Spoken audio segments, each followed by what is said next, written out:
Hello and welcome to the Wellness Journey podcast with me, Rhi Bowden. And me, Suzanne Williams.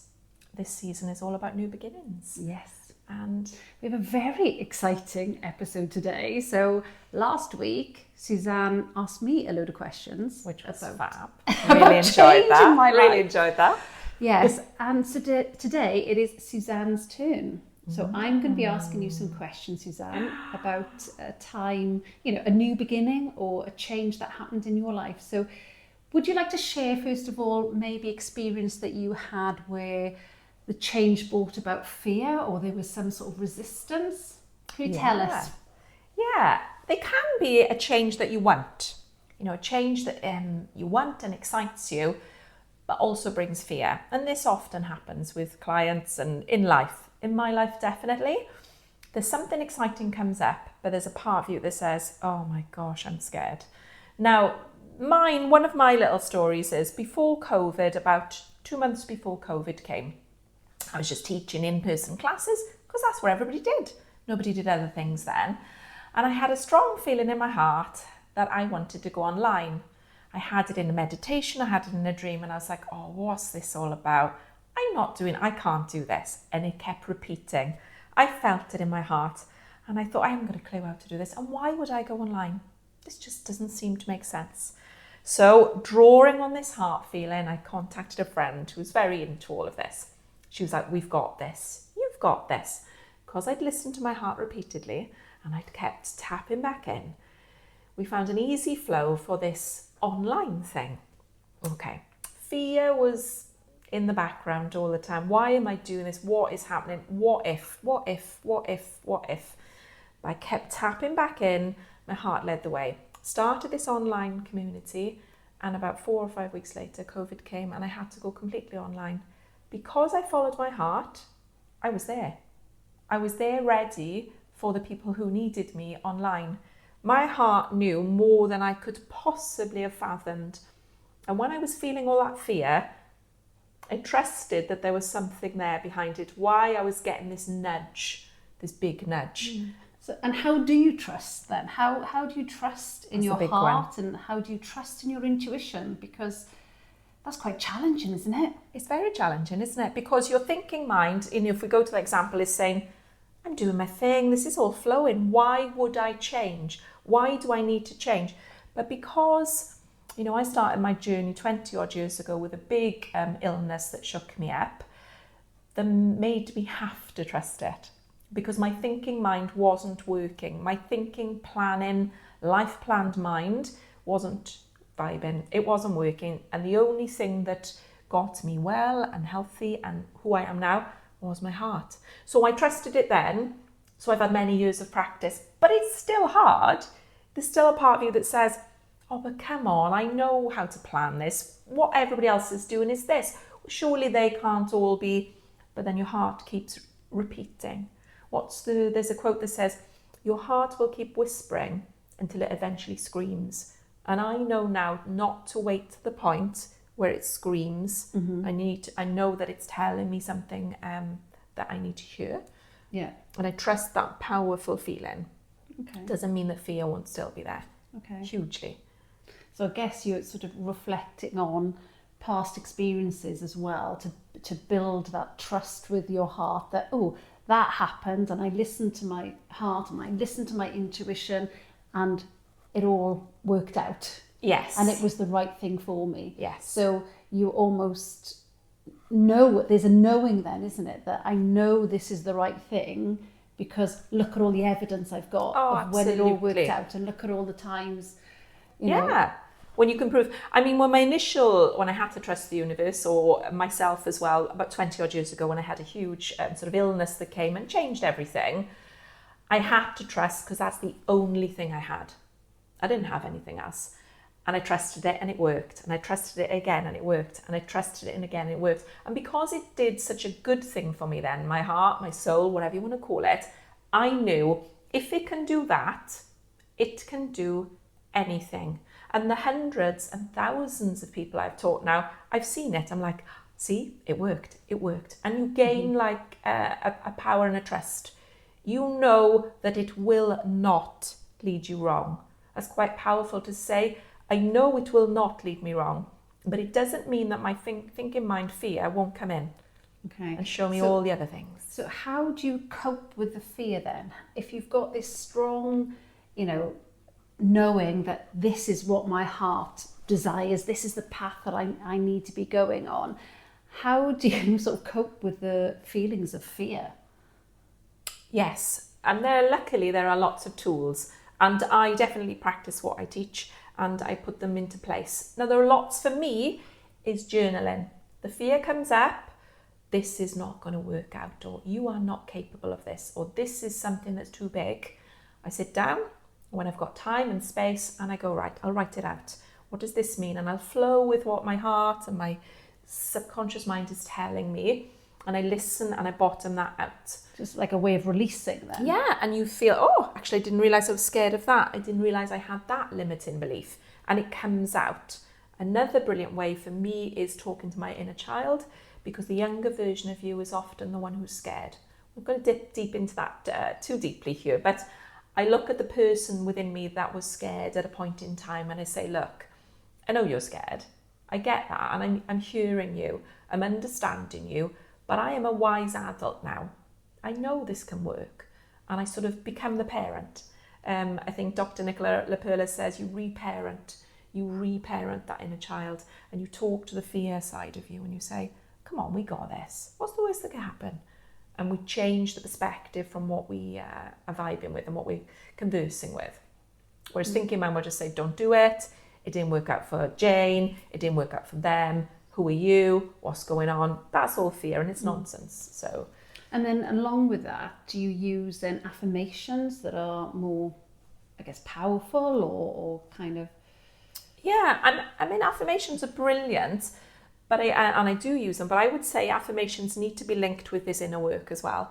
Because I could say, I am a powerful this. If I don't believe it, it's not really going anywhere. So we have to look at what's happening underneath. So going for this online thing back in the past, it's like, I don't have any tech skills.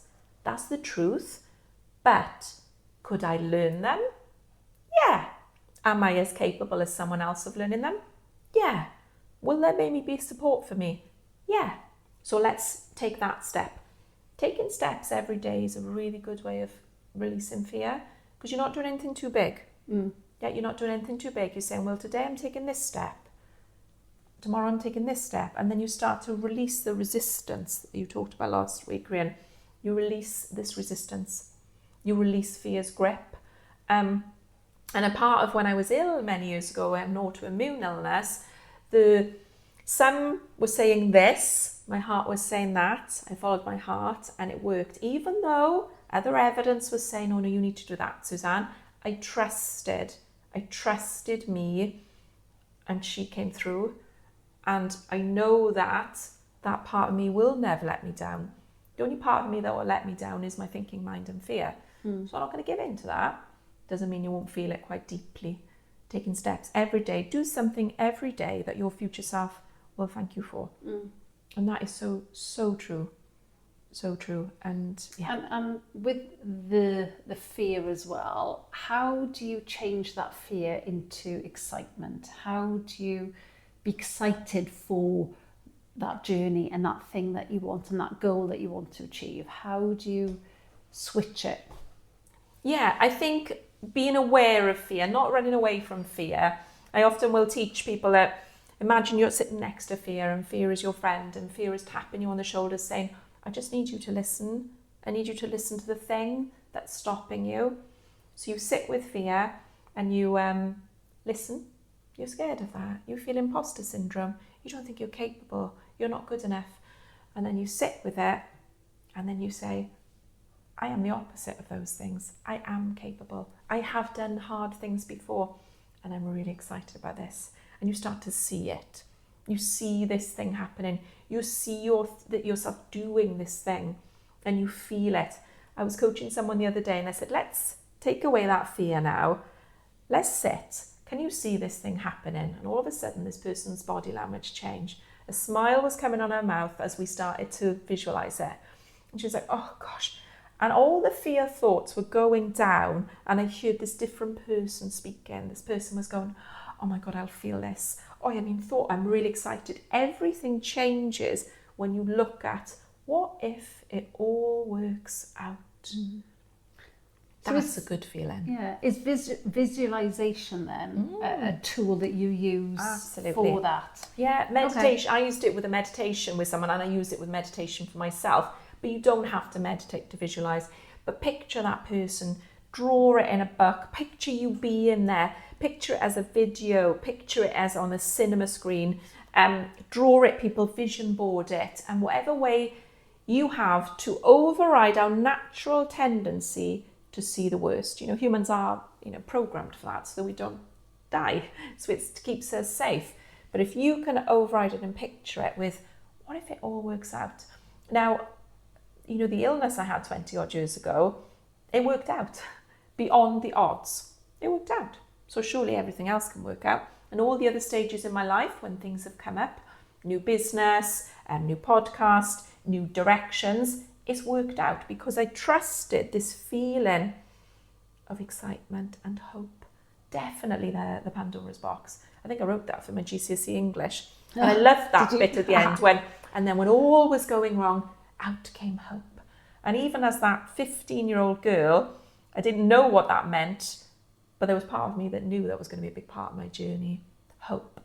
Hope that when you set out on the path, as Rumi says, the path appears. But you have to set out in it. You can't wait for fear to completely go. It won't. It's sitting next to you, tapping you on your shoulder going, I need to tell you other stuff, because that's why you're not there. So fear sits with us and tells us things. And on many ventures, and I've got a big new project coming now, where fear is coming up, and I have to every day go, okay, let's take a step.